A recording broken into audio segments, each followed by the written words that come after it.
Good morning, good afternoon. My name is Schmid, also known as Mr. IoT. I am the Chief IoT Technologist for Deloitte with a deep passion for all things digital. Today on Coffee with Mr. IoT, I'm talking with Veit Dengler. Veit and I have a long history. This is like one of my oldest friends I get to chat with today. But Veit said something really interesting a couple of weeks ago on an Austrian TV show where he talked about Industry 4.0 and artificial intelligence and IoT, how that's going to affect our lives 5 years down the road. So I wanted to have you as a guest on the show. Welcome, Veit. It's great to have you. How are you doing? Thank you, Robert. It's great to be here. I'm actually enjoying these kind of shows and thinking about what's going to happen 10 years down the road, even though we don't have the slightest clue. I think we're all going to be in virtual reality spaces. Did you see what Facebook introduced this week, the $200 Oculus Go, where we can just be in the space sort of like together and walk around? I don't know. Have you seen it? No, I haven't seen it yet. Sounds pretty cool, though. It's interesting. So, Veit, you have this really interesting background. I always try to surround myself with people that are interesting and smarter than me. And, you and I worked together. You worked at Procter & Gamble, then you went to the Kennedy School of Government, then you worked for McKinsey. You had leadership positions at Dell and Groupon, and then you went to a newspaper, which seems really kind of not very modern, but I think you made it modern. And now you actually even formed a political party in Austria. How does someone come up with founding a political party? And I mean, sorry, maybe it's my having been for 20 years in the US with a two-party system, but how does someone come up with this? And sort of like, how do you combine politics and business? Okay, so first of all, I think people like us, have had a lot of luck in life, basically. We kind of have an obligation to do something for the community as well, right? So I was always interested in politics. And then Austria has this peculiarity that we have a large left-of-center party and a large right-of-center party. And what they decided, that there was a short civil war in Austria in the 30s. And then there were the Nazis, obviously, there. And in 1945, when the country was refounded, the left and the right basically got together and said, we're going to carve up the country. We're going to split everything 50-50, and that way we'll keep the peace between us. So, we had nationalized banks. Some of them were red, which was the left. Some of them were black, which was the right. And it went all the way down, like in that bank, then the CEO would be from one party, the deputy CEO would be from another party, all the way down to the cleaning lady, right?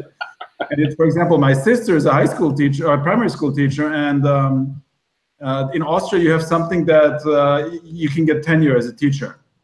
And so when she was in her early 30s, her school director asked her, the principal asked her, are you a party member? And she goes, which party? And she goes, doesn't matter, either one. So you had to be a party member, otherwise you wouldn't get tenure. Anyway, so that system kind of still exists, and it really stifles the country. And what happened is that in the meantime, there was a very far-right party, which became quite big in the meantime, because the two left and right parties always stayed in power together. There was no natural change of power between those parties. So I thought, and a couple of friends of mine thought after a while, there has to be a reasonable alternative in the middle, a middle-of-the-road alternative to the left and the right. And that's what we founded.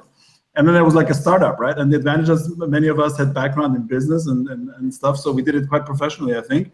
And 11 months after we were founded, we got 5% of the vote and we made it into parliament, which hadn't happened in Austria before since the war. So. Did you actually have a government role? A what? A government role where you actually, I know you were media manager, but that was in the party. Did you actually take a role in Austrian government? No, I was the managing director of the party prior to the previous election 4 years ago. And I was on the list. I would be a member of parliament now, but then what happened is that this newspaper company rang me up then and they said, we'd like you to transform to lead the digital transformation of the newspaper. And so I said to the guys, you know what, you guys do the parliamentary thing. I'm going to go fix this newspaper.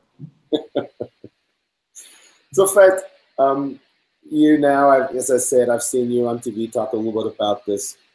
There's a lot of changes going on around us, right? And it's sort of interesting when I listen to, I still watch a little bit what goes on in Austria. There's a lot of talk, and even here in the US, there's a lot of talk about things that aren't technology focused, right?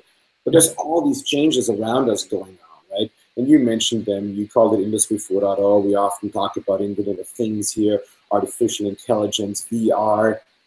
You made an interesting comment about it's going to change our life in ways that aren't reflected in politics today. How do you think it's going to change our life? What do you see coming? what's public life going to be different because of those technology advancements? Right.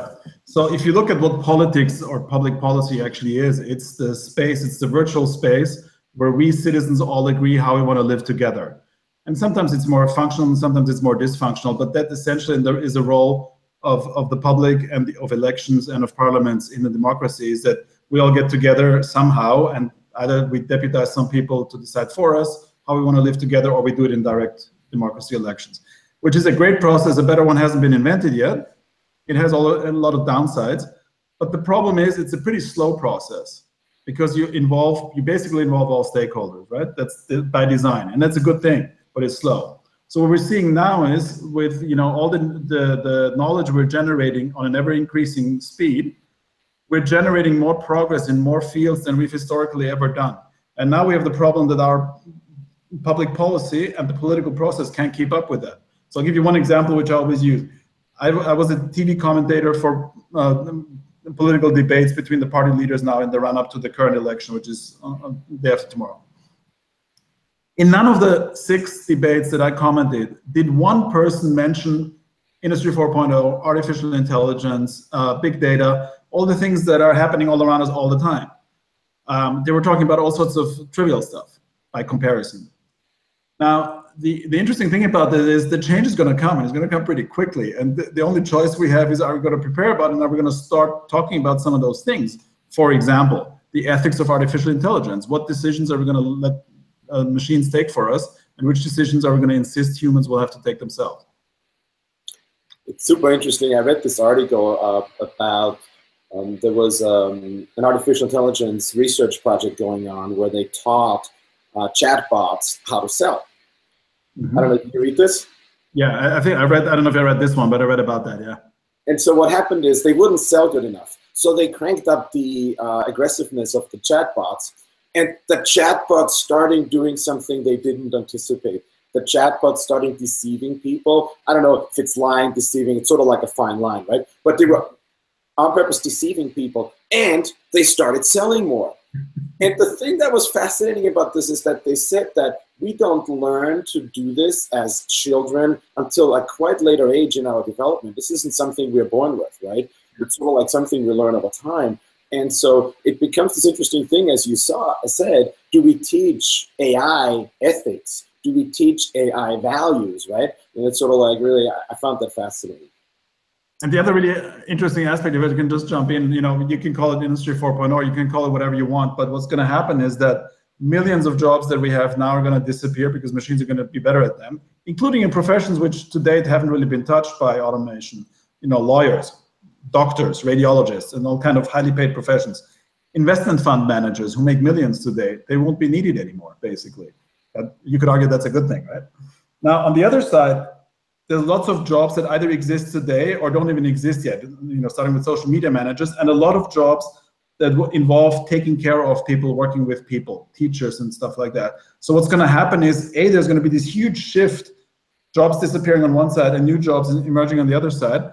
But at the same time, you'll also see a repricing, because in the future, there will still be some fund managers, but there'll be no reason to pay them millions, right? So that'll become a more normalized job. But on the other hand, we may decide at some point teachers are so important for our kids that we want to pay them more because it's such a critical profession for the development of our children, or adults even. If you're just joining us now, I'm Robert Schmid, the Chief IoT Technologist for Deloitte, and you're watching Coffee with Mr. IoT. Today, my guest is Veit Dengler. As you probably can tell by our accents, we're both Austrian. We've been known each other for a long time, and we're talking about technology in general, IoT in specifics, and how that affects our lives, and as you say, not so much politics, but policy and life around us. So let's talk a little bit about connecting things. It's a part of Industry 4.0. It's a part of, much of what happens with AI is based on sensors that are out there. What's your take? Do you see a difference between how people react to sensorizing their environment in Europe versus in the US? You live on both sides. You've lived in the US, you live in Europe. Sort of like, what do you think about this? And then talk a little bit about privacy. I think this is one of those topics where every country has its own kind of take on that, which is really interesting. Yeah, I'm not sure the fault line is US, Europe. There's some of that, but even within the US, I would say there's a fault line between the coasts and the rest of the country. And I would think what happens on the coast now, specifically on the West Coast, right? It's interesting that I think a lot of the people who invent the stuff that we use all the time now, starting with Facebook, are basically introvert nerds, right? So the main platforms in the world are actually written by introvert nerds, somewhat in their image or for their needs, right? I mean, Facebook is a great example. It's a great way to meet people if you don't want to talk to people, right? Or connect with people if you don't really want to meet them. Now, the point is the rest of the world. The newspapers to send to people who sit at home and read newspapers says that, right? Exactly. The problem is the rest of us aren't introvert nerds, right? There's all sorts of different people out there. And we have different value systems to some extent too. So I'll give you one example. There seems to be this naive, and I think it really is naive belief in Silicon Valley that if you connect all data and if basically humans are completely transparent, that's not a problem. Now, the problem is in the US, for the past 250 years, you've had pretty benevolent government. Now, not if you were black 150 years ago, and not if you were a woman 100 years ago, but in general, it's a pretty benevolent government. The government doesn't intentionally try to harm you and doesn't try to kill you. But in lots of other countries in the world, that's not the case, right? The government is actually not necessarily a force for good. Now, the tools we give by linking all data and making you completely transparent in what you do and, by the way, what you think, poses a lot of problems. And I think that consciousness is much stronger in Europe than it is in the US, right? And so there is much more discussion about data protection. So there's a new data protection directive that the EU has decided, which is entering into force actually next year, which will severely limit how companies can merge databases and what data and how they can use data to market to people, et cetera.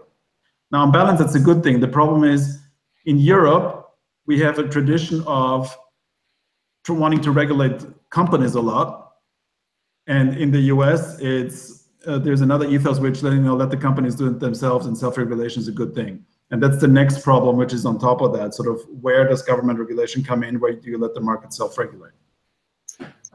So you talked about this. I can see the politician in you. This is why I like you so much. I want to make this, what does it mean for you? Take away sort of like, forget Europe, US, forget sort of like party lines. What does that mean for you? Where do you stand on that for you personally? Look, I'll give you an example. I'm not running. What? There wasn't an immediate answer. Look at that. I like it. Thanks, Veit.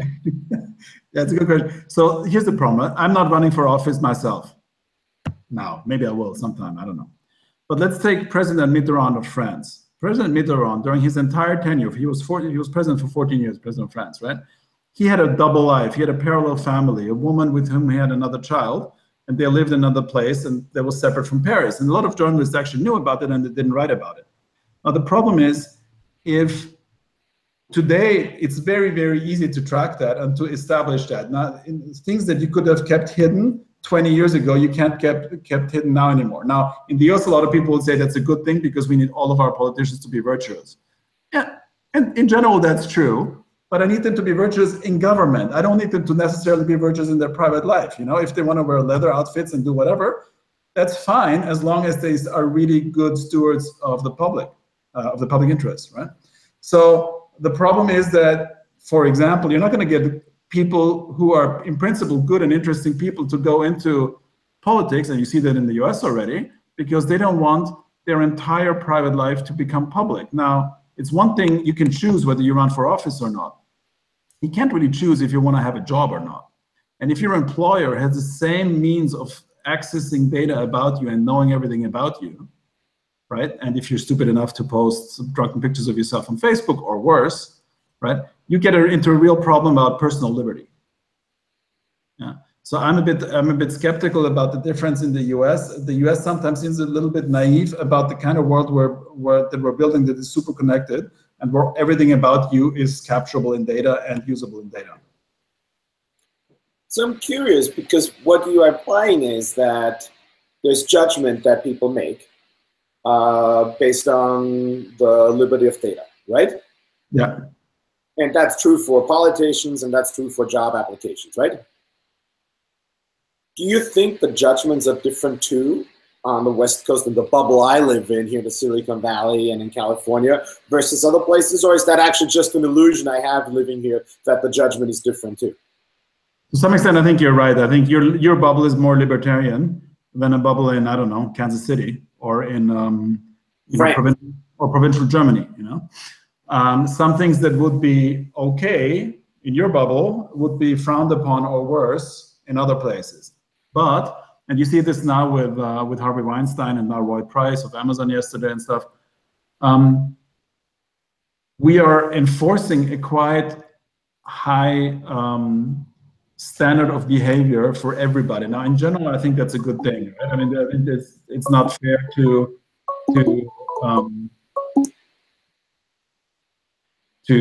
tolerate behavior which is insulting or hurting people or worse. But we're imposing this a very high standard of behavior on basically everybody. It's not socially acceptable anymore. And that, I think, is similar in whether you're in Kansas City or in Silicon Valley, right? And now, in general, I think that's a good thing. I think it's a force for progress, because I think if you look at the murder rate in London 300 years ago, it was many times a multiple of the murder rate that it is in London today. And I'm pretty sure the murder rate will continue to go down in the long run, because certain norms of behavior, especially around aggression, around violence, are becoming less and less acceptable. So in that sense, I think it's a good thing. And the whole world is moving, or the Western world at least, is moving in a similar direction, but with huge differences within the Western world. So you've talked before about how per its setup, the political process takes time because it involves constituents and so forth. And the innovation train moves much faster than that process goes. What do you think the responsibilities we as companies have in that process? There's a lot of talk about what's in the news and, who's responsible for that content. And, and I'm curious, do you see different responsibilities, again, based on geographic location? I keep referring to Europe and the US because this is where you and I've lived, right? I'm curious actually for you to include any other place. I'm not really limiting it on that place, but I'm just curious, what responsibilities do we have? What responsibilities does Deloitte have, or Google, or Facebook, or anyone, or the Neue Zürcher Zeitung for that matter, right? What's the responsibility of us in this whole innovation train moving, which we're driving, right? I mean, I'm driving it on my day-to-day basis with my clients. So that's a really interesting question, because I think the first answer that jumps to mind is that a lot of CEOs, executives, suffer from next shiny thing syndrome. Right? Suffer from what? Next shiny thing syndrome. Okay. Right? And there's incredible waves of fashion going through the industry. So I'll give an example from the media industry. Right? 4 years ago, when I took over the newspaper, which is a quality newspaper, it's kind of like the Wall Street Journal or the FT or something like that for Switzerland. So it's expensive and high quality content. Right? It was very quickly obvious to me that you have to have a paid content strategy. Now, when I would go to conferences, and both in the US and in Europe, people would like smile and look down at me and say, oh, you still believe in paid content, right? Because obviously on the internet, content is free, and we need to optimize advertising models. And everybody at the conference was talking about how to optimize advertising models and talking about ad tech and all that sort of stuff, right?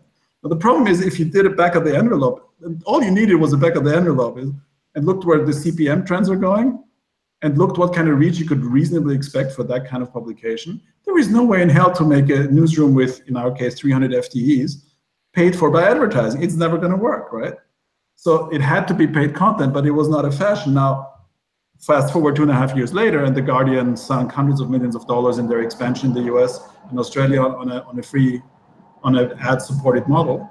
Now suddenly the wind is turning. There's a new fashion, which is everybody's talking about paid content, how to make paid content work. The same thing is true for technology. There's fads. There's a lot of fads. The truth of the matter is that even today, 70% of the readership of the NZZ of my newspaper read a printed edition, or at least they order it. Yeah, whether they actually read it or not, I don't care. But they want it. They pay for it. Because they have to pay more for it. Yeah, you have to pay more if you get the printed edition than if you get just the online edition. Now, 70% of the customers are still paying for it, and that percentage is going down, but it's going down like 1 or 2% per year. So for the next 30 years, one of the objectives that the CEOs really have to look at is, how do I optimize the paper edition? Not to cut costs, but to optimize it for the user, because the users are changing. right? Because even on paper, we become more visual and stuff like that. Now, I hardly ever hear a CEO talking about how to optimize a paper product. So I think one of the responsibilities we have is we have to drive innovation. We have to be really clever and smart about it, how to bring it in. We have to standardize and automate wherever we can. We have to gather much more data about our customers, and then gathering it is the easy part, right? But then actually become capable of doing intelligent things with that data. But at the same time, we still have a lot of products which are not that different from 30 years ago, and we have to keep optimizing them because they make us a lot of money. And I think a lot of CEOs fall either into the category of, there's too much new stuff, I'm going to optimize our current business, and they're going on a sort of downward trajectory, or they're going all about the next shiny thing syndrome, and then they kind of forget, or they just cost cut in the existing business, which is a pity because there's a lot of value still to be generated there. That make sense? So you're talking about don't go for the extreme. You can't just keep doing old stuff. You can't just do new stuff. Improve the old stuff while you satisfy what goes on, even if it goes slightly down while you build new stuff. Yeah, and I think you really have to be cutting edge on understanding what the new stuff is that's coming and how you can use it. So, for example, we were the first newspaper in the German speaking world. Right? What? That's what you and I are here for. Exactly. So we were the first newspaper in the German-speaking world that had an Alexa skill. Because I thought it was really interesting to do it in the beginning, to see how it works, how it's used, etc. Right? A lot of people, even in my company, said, "Oh, come on, it's not going to be. It's going to be 3 years or 4 years until it becomes a mass adoption in the market. We don't need to be a first mover there." I think that's wrong, because a first mover, especially when it's not really that difficult, and it's not really that difficult to do an Alexa skill, it is really important to be there at the cutting edge and to learn what it is, and then assess how important is it for you and when will it become important for you, so that you can build roadmaps that make sense. So in that sense, I think I would put a twist on what you said is you have to be really aware of what's happening, and you have to be really cutting edge in understanding what's happening in the market. But that doesn't mean that your whole company has to keep chasing that ball all the time, right? I have ever since I started doing the Internet of Things, I find myself a lot talking to people. Many people talk about it, so I have this thing called Think Big. But talking to people or talking to Alexa? What's that? Talking to people or talking to Alexa, I said. No, mostly people. Alexa is sort of like just doing what I tell her to do most of the time. No, but I have this saying, think big, start small, scale fast. And I spend a lot of time talking about starting small. And it reminds me of what you just said, right? You gotta try these things out. And if you're just a fast follower, or even if you're a slow follower, you're not gonna get the benefit. You're just gonna keep chasing what other people learn. And that might not really apply to what you do. And the thing that fascinates me about this is, and the shift that I had to make along the way, was that much of what we can do with technology today is available like this, right? It's not these 6, 9, 12-month projects anymore, with cloud capacity being so high and so inexpensive, with hardware being so much cheaper. You can do these pilots so much quicker and really learn what your customers want. So I love hearing how you talk about you got to try it out, and it's good to be an early adopter. And it's interesting. I'd love to have Thomas Tipple with us on the call right now. One of our very old colleagues too, whom I worked for a long time, because I have a feeling he might disagree with us. And he's been always great to follow the right things at the right time. And I often find I'm jumping on things too early. I'd be curious what he has to say, because he has probably a different point of view, and it's quite interesting. Well, I might agree with him on when you put real money behind it, right? You basically need your, whatever you call it, right? Your what's it called at Rand? A quick and dirty team that is really up to speed and understands things and builds prototypes or whatever. That, I think, is what we're talking about. When am I willing to put 5 million behind an Alexa marketing campaign? Probably not until you get some serious distribution around it, right? And before I put some real money into more product development. So I think that's a fair point. So, Veit, we're coming to the end of the show. What's the one thing we haven't talked about? What's the one thing I haven't asked you? We could riff here for a long time. I know that, and I hope we'll do it again in real time with each other. But what's the one thing we haven't talked about? I'm curious. Besides, you already gave up your predictions for this Sunday, the Austrian votes. I saw them on Facebook. Be curious what comes out of that. But beside that, what's the thing we haven't talked about? What do you want to say before we close out here? So remember how I said that public policy and politics is the space, the virtual space where we all agree how we want to live together?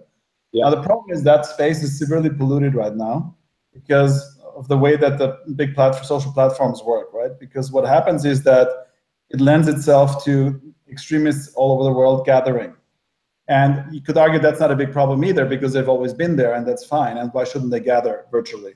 The problem is that we had a similar crisis like that when the printing press was invented, right? So the main product of the printing press wasn't the book, it was a flyer. You would see these anonymous flyers everywhere and it would say, you know, witches are eating our children, or the oldest church has been burned up by Protestants, or stuff like that. Similar to what you get now in some of the fake news environment. Now, the problem is we developed rules and regulations around that to make sure that there's a public space where we can actually communicate with each other and have a common understanding of what is and isn't happening in the world. And those are essentially the publisher's rights and responsibilities and the author's rights and responsibilities. And we need to invent, so publishers' rights and responsibilities, for example, is the masthead. So you know who's working at the place and who's writing articles, right? And it's just one very simple example. There's also libel laws, for example, and stuff like that that we introduced. Now, the thing is we have to reinvent or at least adapt those rules to Facebook and other social platforms, because if we don't, we're going to pollute the space where we need to talk to each other, and we won't be able to talk to and communicate to each other. We'll just be shouting at each other or worse. And so I think the really interesting question that's hardly being broached enough yet, both in the US and in Europe, is what are the rules of the road for engagement on social platforms, and what's the rights and responsibilities of those social platforms themselves? And I think that's an issue that we really need to tackle. So I know we're running out of time, but I'm dying to ask you a follow-up question to this. You make this sound to me like this is the responsibility of the platforms to have responsible users and have rules in place. What about the responsibilities of public figures? Don't they have responsibilities to not promote things that aren't true? Yeah, of course they do, right? And they should be subject, and they are subject in many ways, to libel laws and other rules and stuff like that in any case. And of course, they are a big example, right? So when you see the leader of the country and behaves in a really boorish way, then kids are going to say, well, I'm going to behave like that too, because, hey, he's the president, and he must know what's permissible and what's not permissible. So yes, every public figure, from the president to the CEOs of big companies to the CEOs of film production companies, have the responsibility to behave in a way that's a good example for others. And this is not news. Yeah, this is the way every family functions too, right? I mean, your kids are going to pick up whatever you model for them. And we just have to stick by these rules, just like we do in the family. We need to do this in the public sphere as well. Well, Veit, it was a pleasure to have you. We riffed about many things, not as much about tech as usual, which is great. It's good seeing you. Thank you for staying on with me. And with that, this was another Coffee with Mr. IoT. If you missed anything, please look it up. It's on YouTube on my channel. And if you want to watch any previous episodes, you can see those too. And please join me next Friday, 9 a.m. Pacific, noon Eastern, for another Coffee with Mr. IoT. Thank you, everyone. Bye. Thank you.